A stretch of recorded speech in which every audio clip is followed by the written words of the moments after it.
really anything that shows a personality or gives you a sort of an insight into the person, I think really helps for us.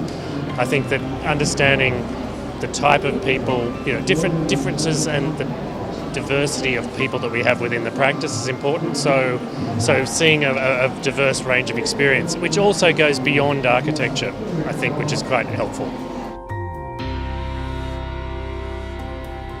I think you can always tell if somebody's done some research on us. You like to think that somebody's actually wants to work with you, and I think that you can, if that comes out, which it can a whole variety of ways that can come out, even in just a letter that starts to sort of describe why they actually want to join you specifically. I think that really helps.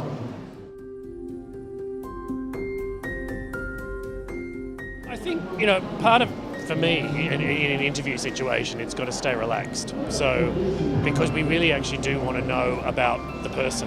We actually want to understand who it is who's going to come into who it is who's going to sort of join our group, and what are they going to bring in terms of their own personality or their own sense of who they are, rather than fitting into a specific idea of what we want. So I think that's, for me is to how you keep it relaxed and just let people's own interests come out.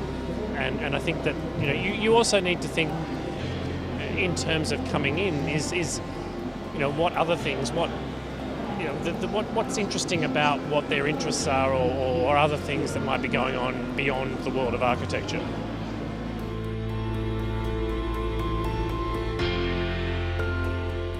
They both work. I mean, I think that there are different presentation methods that work, and they work. Different people present in different ways. So I don't have a specific one or the other. I think they both are good. I mean, I think that you generally use both. And the other thing is technology can fail. That you can walk in the door, like as we do with our presentations too, is that you can walk in the door and you suddenly don't have connectivity, or you don't have a battery, or you don't have, and there's nothing worse than the faffing around that happens at that point. So being able to just have some hard copy as well, and just be able to talk about your work rather than rely on tools is I think, more important. Being able to see how a person genuinely talk about what they believe in, and how does their work represent what they're doing or their interests, that's more compelling than 50 fabulous tools and 30 amazing videos. I think you've actually probably got to research that.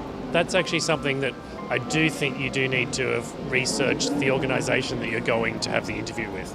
Just as you would do with anybody, you just need to find out interesting facts or things that might resonate with yourself, and then there's an ability to be able to ask questions that I think probably highlight those things. And it just shows a level of interest that you're actually interested in working for the person that is actually interviewing you, because I think why do you specifically want to work for that organisation? And that's what you want to hear as an employer. You want to hear that this person actually genuinely wants to work for you, not just that they're after a job.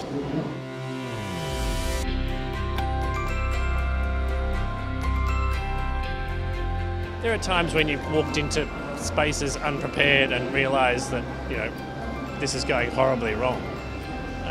But being able to sort of just, one of the things I think is actually getting out of your own head. Actually, that's probably that you've got this whole conversations. You're working almost too hard, and you're not actually listening to the person who's talking to you. So I think and it's really hard when you're nervous, because at times you've got all of this stuff that I've got to get this out. I've got to tell them this, and you're actually not listening and not just engaging with the person who is there. And I think that's probably one thing would be just to relax about that, and try and be present, which is something that you learn over a long period of time.